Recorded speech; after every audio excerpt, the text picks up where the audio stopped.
ఎన్నో బెనిఫిట్స్ ఉన్నాయి. ఏంటంటే ఇది లివర్ని డీటాక్సిఫై చేస్తుందండి. అలాగే స్కిన్కి చాలా మంచిది. బ్లడ్ షుగర్ని కంట్రోల్ చేస్తుంది.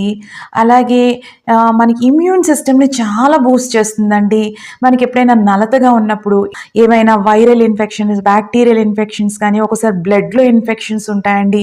అలాంటప్పుడు ఇది మెడిసిన్గా తీసుకుంటే చాలా ఉపయోగం ఉంటుందండి. దీంట్లో ఇంత అంత అని లేదు, అన్ని హెల్త్ బెనిఫిట్స్ ఉన్నాయి. ఇలాగా మనం 2 ముక్కలు చేసినప్పుడు చూసారా, మనకు పండిందైతే ఇలా ఉంటుందన్నమాట. కాస్త పుల్లగా, తీయగా, చాలా కమ్మగా ఉంటుందండి. వెలగపండు తిన్న వాళ్ళకి ఖచ్చితంగా ఈ రుచి బాగా నచ్చుతుంది. మనం అవన్నీ కూడా 2 ముక్కలు చేసేసుకోవాలి. ఇలా పండి ఉండాలన్నమాట. గుజ్జంతా కూడా మనం ఇలా స్క్రాప్ చేసేసుకొని మనం ఒక బౌల్లోకి తీసేసుకోవాలి. అయితే మనం యూస్ చేసే స్పూన్స్ కానీ, ఆ బౌల్స్ కానీ, ఏ ప్లేట్ వాడినా కూడా